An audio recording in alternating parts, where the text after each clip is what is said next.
Postmates is in a world of trouble. Xbox, Twitter, Uber, Postmates, Netflix, MoviePass, Google, Facebook, eBay, DoorDash, Apple, Amazon, Airbnb, The Apptrepreneur. Hey everyone, this is Kevin the Apptrepreneur. If this is your first time here and you happen to like this video, please do me a favor. Click that subscribe button below, ring that bell notification. We have near daily videos about gig economy, e-commerce, streaming wars, and sometimes even video games like we did earlier today. Now then, today we're going to talk about Postmates. Now Postmates I don't talk about too frequently because I actually kind of like Postmates. In fact, I'm on the record that Postmates is pretty much the one gig app that I still do a little bit on the side. Basically, whenever I need like some Broadway tickets or like an extra movie or game that is not in the budget, me and Katie will, on a weekend when they have like a guarantee, we will turn on the Postmates app. I will drive, she will deliver because, you know, she's prettier than I am, therefore she gets more tips. So that's what we do. I still enjoy doing Postmates. Now, Postmates I thought was in the best position to truly be able to expand and get out of this rut. I thought they would do what Uber and Lyft couldn't do. They would actually succeed. But apparently, they're in big trouble. Like, dire straits. Like, they actually might be the next to fall. However, before we discuss that, let's have a word from our sponsors.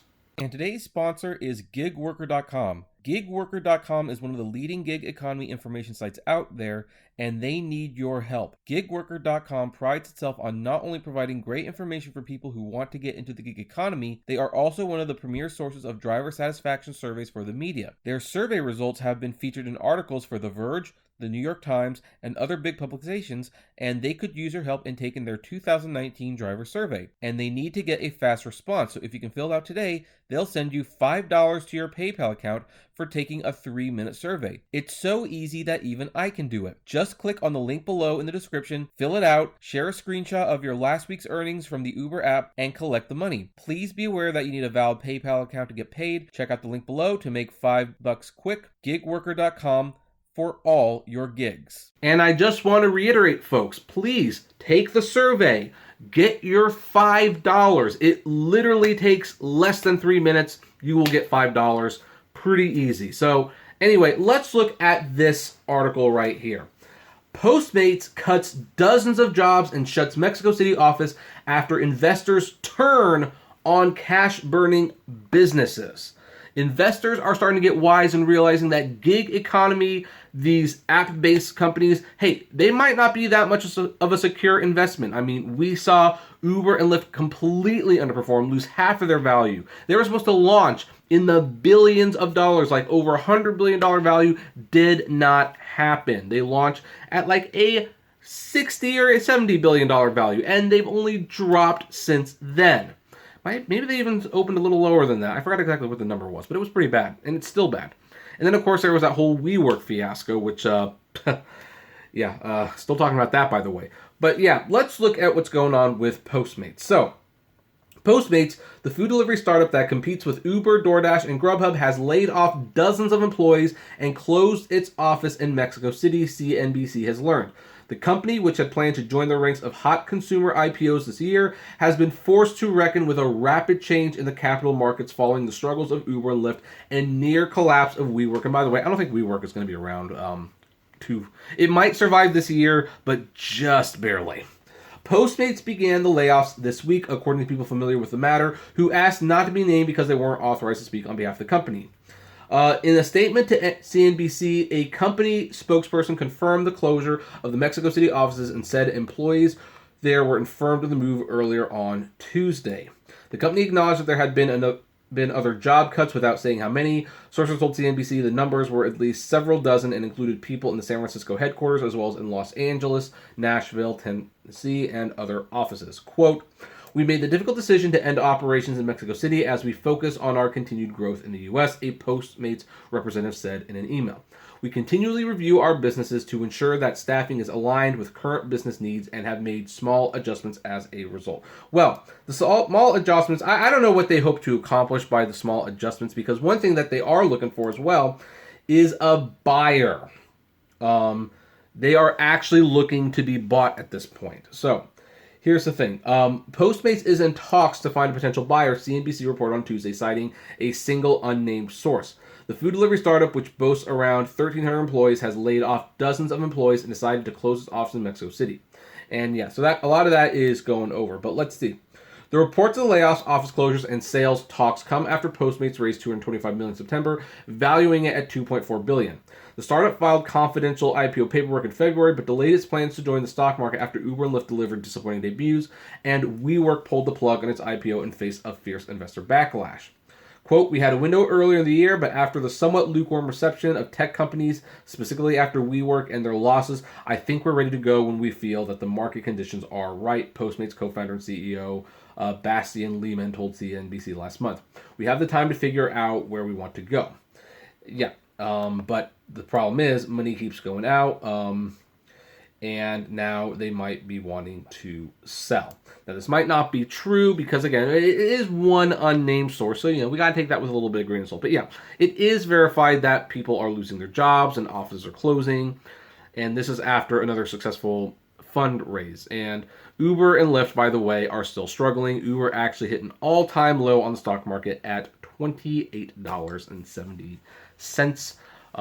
Someone actually mocked me for saying that Uber would become a penny stock at some point. But guys, it opened at 45 just a few months ago, pretty much. It's not heading in the direction you want it to if you want this to be the next unicorn. And most people are saying, sell it. Get out. But here's one of the biggest things that I think we need to keep in mind. I don't think the future of gig economy work is with a company that is self-reliant on it. The more I look at this, the more I realize it's a big corporation that's going to have gig economy as a side thing so that they can expand upon delivery of their products and services while using cheap labor. So two companies that have gotten into this are Amazon Flex, well, Amazon with Amazon Flex, I should say. They want to deliver more of their packages, so they have Amazon Flex. Makes sense. And then you have, what's the other one? You have Target with Shipped. Target wants to compete with Amazon same-day delivery, but they don't want to punish their workers to do it. So what do? They buy this company called Shipped, and if you buy something on Target, you can get it delivered same day by Shipped, and a Shipped courier goes to the store, picks up the order, and brings it to your house. So that's, I think, where the future of all this is going to go. Also, you have companies like Sony making S-Ride in Japan. Now, Sony is a particularly interesting one because this is not the first market they've disrupted. They disrupted the video game market with the PlayStation. Some of you might not know this, but Sony was originally going to make like a CD-based add-on with Nintendo, and it was going to be called the Nintendo PlayStation.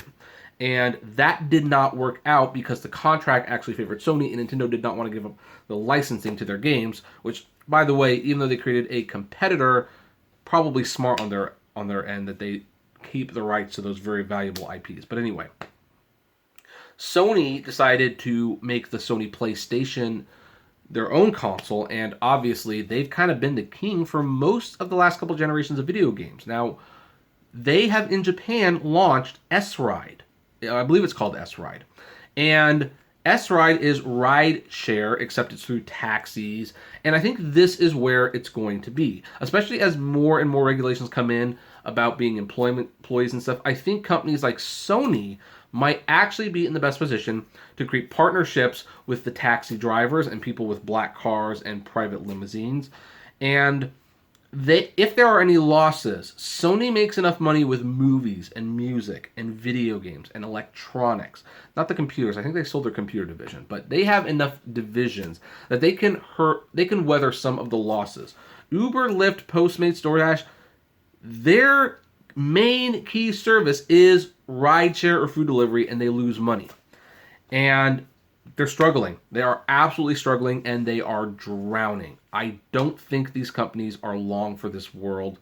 Hence another reason why we are changing the focus on the channel, and we are doing it ever so aggressively starting the new year.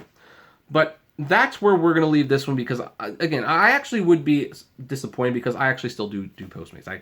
I like Postmates. But, hey, maybe you have different opinions. Let me know in the comments below. Like, favorite, share, subscribe. If you enjoy my videos, consider becoming a Patreon member. It's totally optional, of course, but even as little as $1 a month goes a long way to helping the channel run smoothly, and you get access to my Patreon's exclusive blog. Also, if gas prices get just a little down, check out the Get Upside app below. It's totally free, but you get cash back on every gas purchase. If you want more content from me, check out the Apptrepreneur vlogs, Kim T. Rodriguez, and Autograph Hound channels. And finally, if you want to talk to me or other fellow Postmates couriers, check us out at the Apptrepreneur Hangouts on Facebook. And as always, flame responsibly. Have a good one.